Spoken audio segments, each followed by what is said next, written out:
Welcome to Story Tales. Please like this video and subscribe to Story Tales. I hope you enjoy the story. Let's begin. Cole Merritt woke at 4:45 a.m., 15 minutes before his alarm. He always did. 29 years in aerospace engineering had programmed his body to anticipate the day before it began. The house was quiet, too quiet for a home supposedly filled with family. Cole moved through the kitchen with practiced efficiency, assembling Juliana's lunch as he had for over 2 decades. Turkey on sourdough, no mayo, extra mustard, sliced apple on the side. She hadn't thanked him in years, but some habits were hard to break. Coffee machine humming, Cole leaned against the counter and stared out the window of their Pasadena home. Modern, spacious, and utterly lifeless. They'd purchased it 10 years ago after his promotion at Northrop. The mortgage was nearly paid off, but something else had been paid in full long before something he couldn't quite name yet. "Is there more coffee?" Juliana stood in the kitchen doorway, already dressed in her tailored pants and silk blouse. At 49, she maintained the figure and poise that had first attracted him decades ago. Her hair fell in perfect waves around her shoulders, not a strand out of place even at this hour. "Fresh pot," Cole said, sliding a mug toward her. "Lunch is in the fridge." She took the coffee without looking at him. "I'm having lunch with clients today." Cole nodded, the carefully prepared sandwich already forgotten. "Right. Cassidy's staying over again tonight," Juliana added, scrolling through her phone. "Wedding planning. That's the 3rd time this week. It's her wedding, Cole. It requires attention." Juliana's tone was clipped, impatient. "Not that you'd understand the importance. You'd probably have us get married at City Hall if we were doing it today." The barb landed exactly as intended. Their own wedding had been modest, all they could afford back then. Before he could respond, the sound of footsteps announced their daughter's arrival. Cassidy breezed into the kitchen, phone in hand, already mid-conversation with someone. "No, I told you, the florist needs a 50% deposit by Friday." "Well, that's not my problem, is it?" "Figure it out." She ended the call and grabbed Cole's coffee mug right from his hand. "Morning to you, too," Cole said. Cassidy didn't acknowledge him. Instead, she turned to Juliana. "Mom, we need to finalize the seating chart today. Noah's family is being impossible about the tables." "We'll sort it out," Juliana assured her, the warmth in her voice a stark contrast to how she'd addressed Cole moments before. "Your father was just about to leave for work, weren't you, Cole?" Cole checked his watch. He had 45 minutes before he needed to leave, but the dismissal was clear. "I'll get my things." As he left the kitchen, he heard Cassidy's voice drop to a stage whisper. "God, he's so boring, just standing there like a statue." Juliana's laugh followed him down the hall. "He's always been that way, like living with a piece of furniture." Cole pretended not to hear as he gathered his briefcase. His phone buzzed with a notification that momentarily distracted him from their mockery. "Alert. Purchase at Beverly Bridal, $6, 800. He frowned. A wedding dress charge on his credit card that he hadn't been told about. Not the amount, not the purchase, not even when they'd gone shopping. Just another thing happening in his own life that he wasn't privy to. Cole pocketed his phone and headed for the door. Neither woman looked up when he announced his departure. "They treat you like you're invisible," Rhea said, leaning against the doorframe of Cole's office. Her dark eyes were concerned beneath her practical bob cut. As the only other senior engineer who'd been at the company as long as Cole, she'd become his confidant by default. Cole looked up from his computer. "I'm overreacting. A $6,000 charge without even telling you? That's not overreacting." Rhea closed the door and took a seat. "Cole, how long have we known each other?" 15 years. "And in 15 years, have I ever told you what you wanted to hear just to make you feel better?" Cole's mouth twitched upward. "Not even once." "Then believe me when I say this. People only push you off cliffs they know you won't jump from." She leaned forward. "You've made yourself too safe, too reliable. They know you'll never call them on their behavior." Cole rubbed his temples. "She's my wife. Cassidy's my daughter. And you're a human being, not an ATM with legs." After Rhea left, Cole stared at his computer screen, but the technical specs blurred before his eyes. On impulse, he opened his banking app and began scrolling through months of statements. The wedding dress was just the tip of the iceberg. Over the past year alone, there were dozens of unexplained withdrawals, charges to restaurants he'd never been to, hotel bills from weekends when Juliana had claimed to be visiting her sister. Some charges were in Cassidy's name, two expensive purchases that coincided with times she'd asked him for money for textbooks or car repairs. The screen swam before his eyes. This wasn't impulsive spending. This was systematic. And if the pattern extended further back, Cole dove deeper, accessing older statements. 5 years. 10 years. The betrayal appeared to stretch back so far that he couldn't see its beginning. The restaurant buzzed with excited chatter. Cassidy had chosen one of the trendiest spots in downtown LA for the wedding planning dinner, an exclusive place where the wait for reservations stretched months, unless you knew someone. Apparently, Cassidy did. Cole sat at the far end of the table, watching as his daughter held court. She'd grown into a beautiful woman, with Juliana's sleek dark hair and confident posture. But where had she gotten that cold glint in her eye? That sharp tongue that cut people down without remorse? Everyone should have a seating card at their place, Cassidy announced, moving around the table with an elegant box. I hand-wrote them myself. Appreciative murmurs followed as she distributed the ornate cards. Noah, her fiancé, beamed proudly. A handsome guy with an easy smile that didn't quite reach his eyes when he looked at Cole. When Cassidy reached Cole's place, she placed a card down and moved on without a word. Cole turned it over. Cole Merritt. It read, and beneath it, +1 optional. The conversations around him didn't stop, but he felt several pairs of eyes flick toward him, then away. Noah's mother pressed her lips together, clearly uncomfortable. Juliana, seated across from him, took a sip of her wine, the slight curve of her lips visible above the rim of her glass. Cassidy, Noah's father said, too loudly, I think there might be a mistake on Mr. Merritt's card.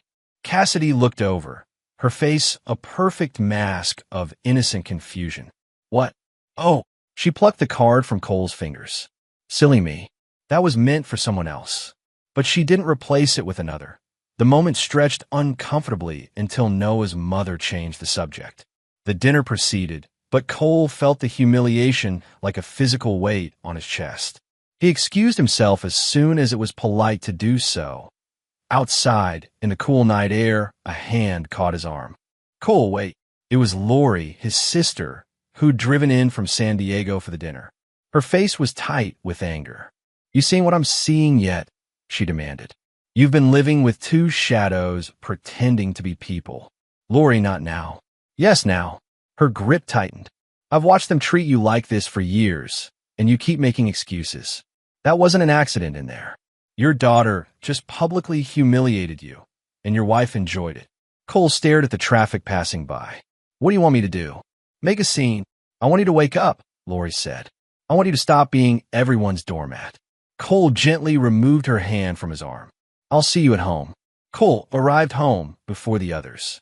The house was dark and silent, a shell of expensive furniture and artwork that had never felt like a home. He went straight to his study and turned on his computer that a thought had been nagging at him since the dinner. Something Cassidy had said months ago when she thought he wasn't listening.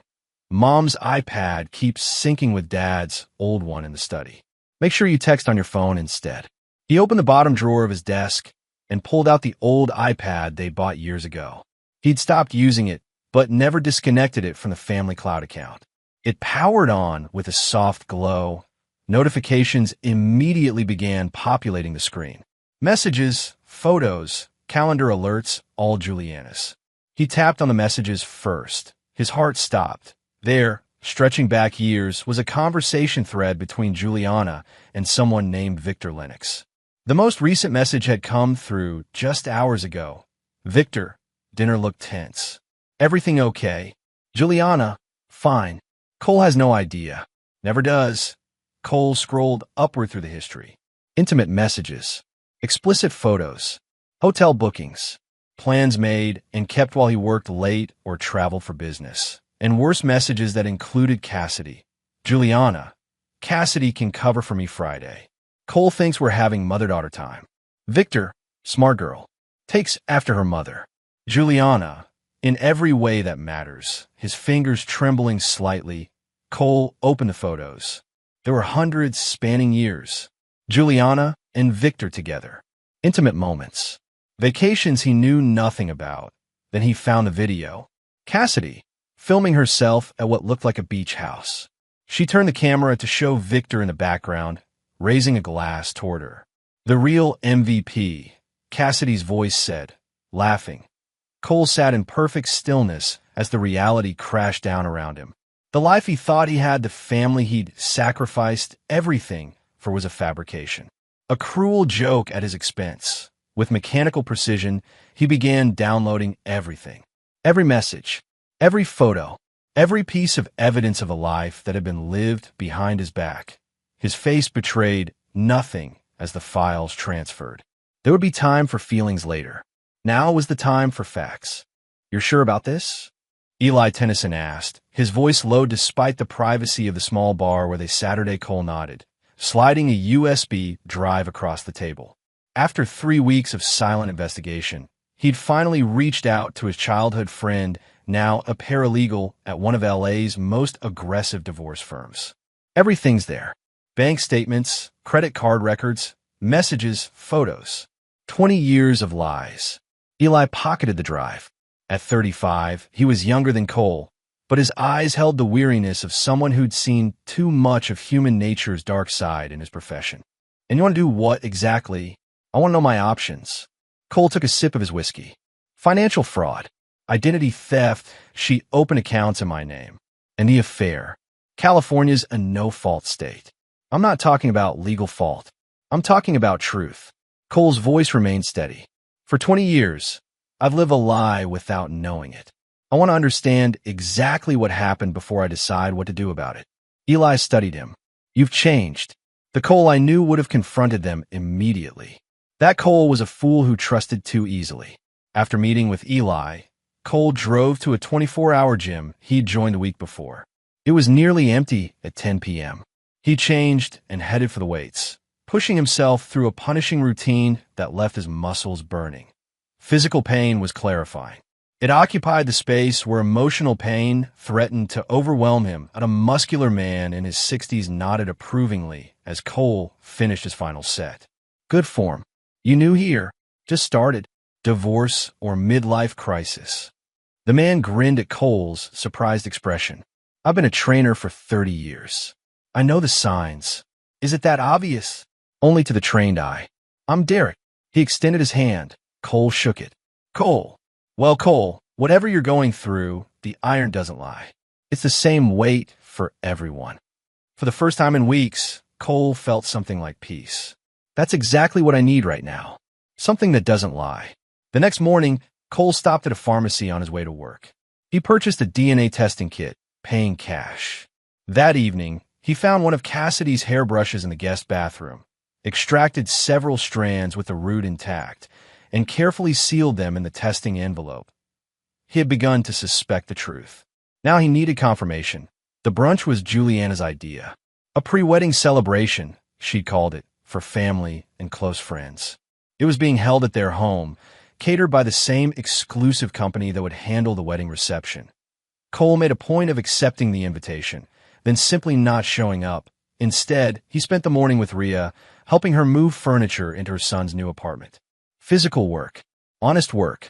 Something tangible and real. Your phone's been buzzing, Rhea noted as they took a break, sitting on the steps with cold drinks. Cole checked it. 6 missed calls from Cassidy. 3 from Juliana. A dozen increasingly angry texts. He scrolled through them. The phone rang again. Cassidy. Hello, he answered calmly. Where the hell are you? Her voice was shrill with rage. Everyone's here. Mom's humiliated. Noah's parents keep asking questions. Hope it was fun, Cole replied. I paid for the champagne. He ended the call and turned off his phone. Rhea raised an eyebrow. What was that about? Just setting some boundaries.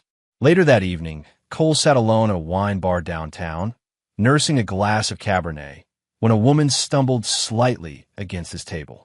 Whoa, sorry. She steadied herself, wine sloshing in her glass. These heels are death traps. No harm done, Cole replied, Noticing her slightly unfocused gaze and flushed cheeks, she squinted at him. Wait, I know you. Merritt, right? Cassidy's dad. Cole straightened. And you are? Arden Nash, wedding planner. She gestured to the empty chair across from him. Mind if I sit? Been on my feet all day with your daughter's brunch. The one you missed. Against his better judgment, Cole nodded. Arden dropped into the chair with a sigh of relief. Rough day? He asked. You have no idea.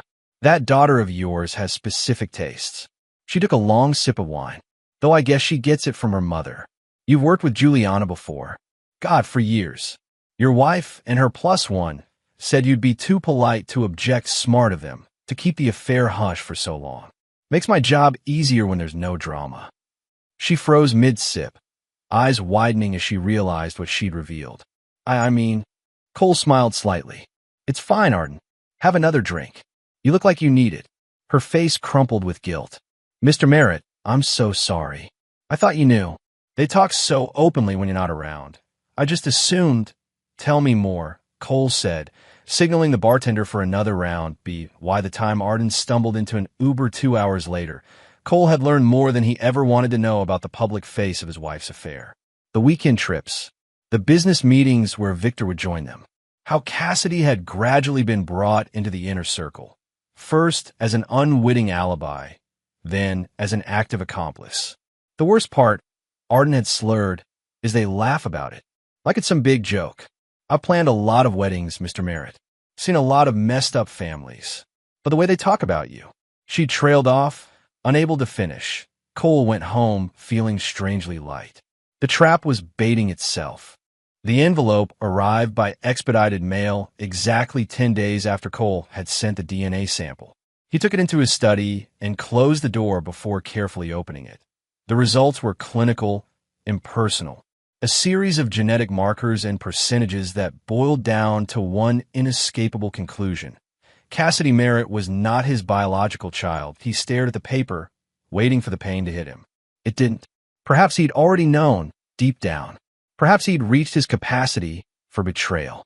Or perhaps the girl he'd raised for 26 years would always be his daughter, regardless of blood. But she had chosen her side. And it wasn't that he added the results to his growing file of evidence and locked it in his desk drawer. That evening, he met Rhea for their now regular dinner, a habit they'd fallen into over the past few weeks. You're quieter than usual, she observed as they shared a plate of pasta. Something happened. I got the DNA results. Rhea's fork paused halfway to her mouth. And she's not mine. Biologically. She set her fork down and reached across the table, covering his hand with hers. I'm sorry, Cole. Don't be. It just confirms what I already knew. So what now? When are you going to confront them? Cole took a sip of his water. You don't light a match until the room is soaked in gasoline. Rhea studied him. That doesn't sound like the Cole Merritt I know. The Cole Merritt you knew was a fantasy. A convenient fiction created by a man who couldn't face the truth. He met her gaze directly. I'm done with fiction. Just be careful, she warned. Revenge has a way of burning the person who seeks it. It's not revenge, Cole corrected her. It's justice. In the weeks that followed, Cole maintained an outward calm that unnerved Juliana and Cassidy. He came home at regular hours.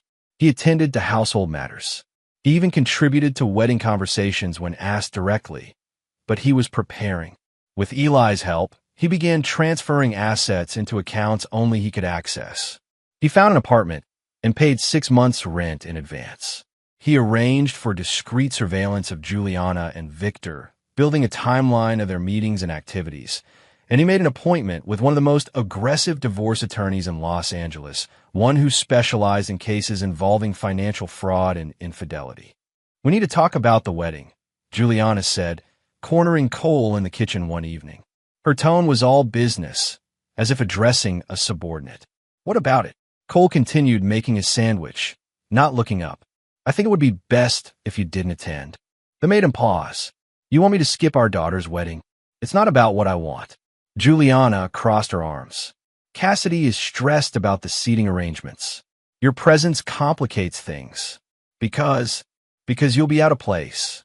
Her voice hardened. Noah's family is very traditional. They expect a certain kind of cohesion. and I disrupt the perfect family picture. Cole nodded slowly. What does Cassidy say about this? She agrees with me. As if on cue, Cassidy walked into the kitchen. Agrees with what?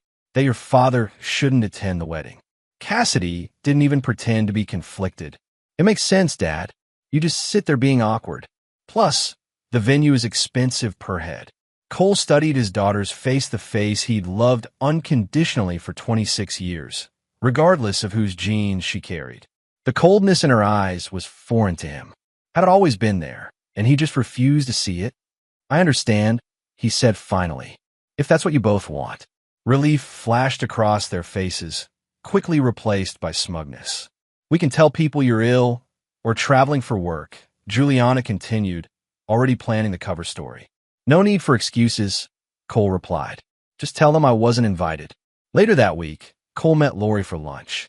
His sister was the only blood family he had left, and the only person who had consistently seen through Juliana's facade over the years. They've uninvited me to the wedding, he told her after they'd ordered. Lori's face darkened with anger. Those manipulative. Don't, Cole interrupted. It's actually perfect. How is being excluded from your own daughter's wedding perfect? Cole leaned forward. Because now I can plan my entrance on my terms. He lowered his voice. I've hired a videographer for the reception. He's creating a special montage that will play during the dinner. Understanding dawned in Lori's eyes. Cole, what are you going to do? Let them decorate the altar with lies, he replied. I'll bring the truth to the party.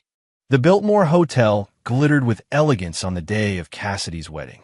Flower arrangements towered over guests as they filtered into the grand ballroom. A string quartet played softly in the corner. Every detail was perfect, just as Cassidy had demanded. Cole adjusted his tie as he waited outside the main entrance. He'd chosen a classic black suit, simple, understated, devastating in its perfection. A small USB drive weighed heavily in his pocket. As guests filed past, many did double takes at his presence. Some nodded awkwardly. Others pretended not to see him. Cole acknowledged each reaction with a calm smile. Mr. Merritt, a nervous-looking young man in a staff uniform approached. I don't see your name on the guest list. That's because I'm not a guest, Cole replied. I'm the father of the bride. The young man's eyes widened. Oh, I'm sorry, sir. Please go right in. The ceremony was already underway when Cole slipped into the back of the room. He stood against the wall, observing the performance before him. Cassidy looked beautiful in her gown, the one he'd paid for without being told. Noah looked handsome and nervous at the altar. Juliana sat in the front row, elegant in deep blue. She didn't look back, but the sudden stiffness in her shoulders told Cole she knew he was there. The vows were exchanged. Rings are placed on fingers. Promises were made that Cole knew firsthand how easily could be broken as the newlyweds processed out. Cassidy's eyes met his for a brief moment. Shock flashed across her face, followed by anger. Cole nodded slightly, his expression giving nothing away. The reception began with cocktails in an adjoining room. Cole kept to himself, nursing a single scotch as he watched the social dynamics unfold. Juliana worked the room like the skilled manipulator she was, accepting congratulations and playing the proud mother of the bride. When it was time for dinner, Cole found his place card on a side table with the overflow guests. It read, Cole Merritt, +1 optional. He placed it prominently at an empty seat at the main family table, then took his position at a small table near the back, alongside distant relatives and colleagues who looked uncomfortable with his presence. During the toasts, Noah's father stood and raised his glass. To the bride and groom, and to their families. Especially to Cole. He nodded toward Cole's table. Who seems like the real backbone here? To many happy years ahead. Murmurs rippled through the room. Juliana quickly rose for her own toast, glass in hand. Thank you all for coming to celebrate Cassidy and Noah, she began, her voice honeyed with practiced charm. As a mother, there's nothing more fulfilling than seeing your child find happiness with someone who truly values them. Her eyes flicked to Cole. Hope you don't mind standing, Cole. You were never great at showing up. Uncomfortable laughter scattered through the room. Cole merely smiled and raised his glass in acknowledgement. The trap was set. All that remained was to spring it. The reception was in full swing. Dinner plates had been cleared, and the cake was being prepared for cutting. Cole caught the eye of the DJ and gave a slight nod. "Ladies and gentlemen," the DJ announced, "before we move on to the cake, we have a special video montage prepared by the father of the bride. Let's dim the lights and enjoy this tribute." The large screen at the front of the room flickered to life. It began innocently enough baby pictures of Cassidy, family holidays, school events. Cole watched Juliana's face relax slightly at the conventional opening. Then the tone shifted. A text message appeared on screen. "Juliana, he's away this weekend. Meet me at the usual place." Another followed. "Victor, can't wait. Does he suspect anything? Juliana." "Cole? Please." "He's too busy providing to notice." Gasps echoed through the room. Cassidy stood abruptly, her face pale. "Turn it off." But the video continued relentlessly. Bank statements showing withdrawals and hotels. Photos of Juliana and Victor together at restaurants, on vacations, in intimate settings. Screenshots of conversations spanning years. Then came the DNA test results, displayed in stark black and white. A murmur swept through the crowd as the implications became clear. The final slide appeared.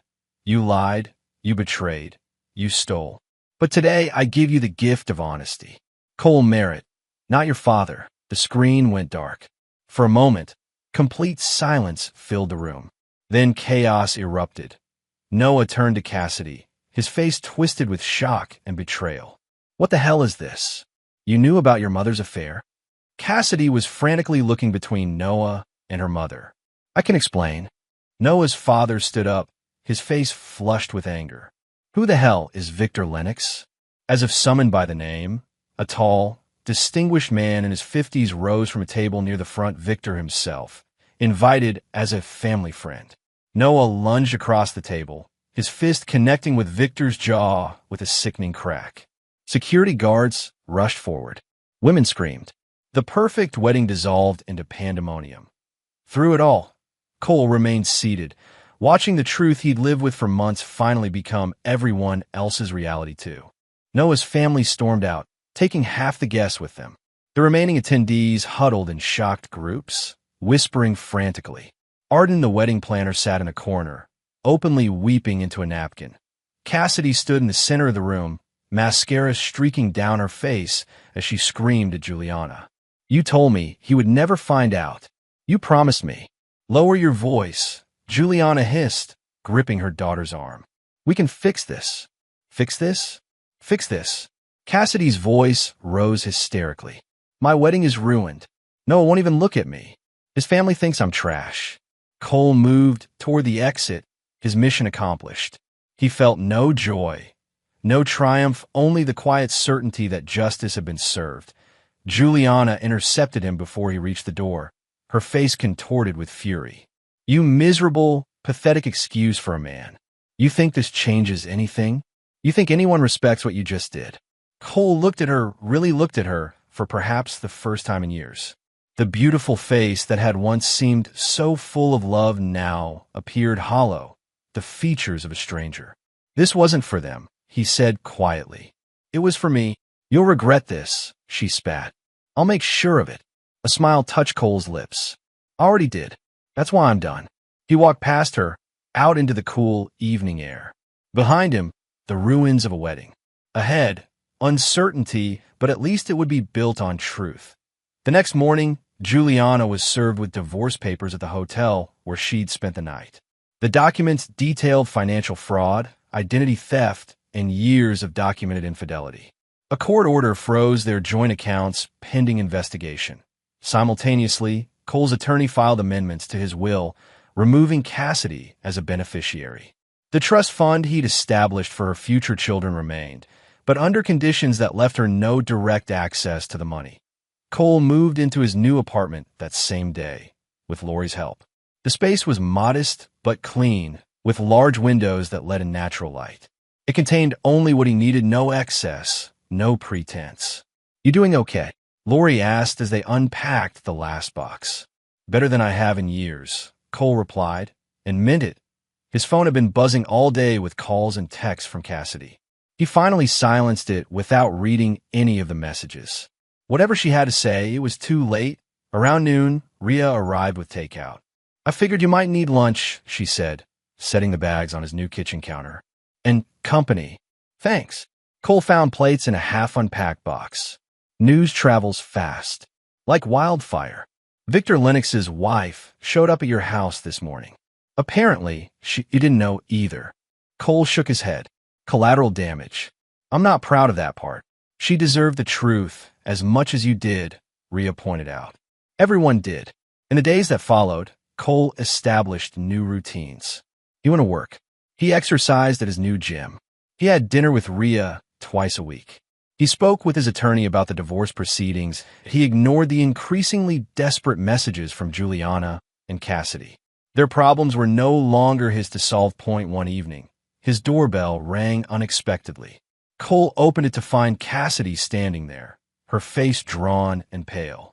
Can I come in? She asked, her voice small. Cole studied her for a long moment. No. Her eyes widened. Dad, please. I need to explain. There's nothing to explain, Cassidy. His voice remained calm. You made your choices. For years. So did I. She manipulated me. Cassidy insisted, tears welling in her eyes. Mom made me think.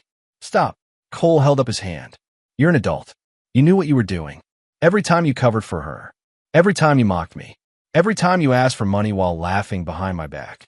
A tear slipped down her cheek. What about Noah? His family won't even speak to me. The wedding's been annulled. That's between you and Noah.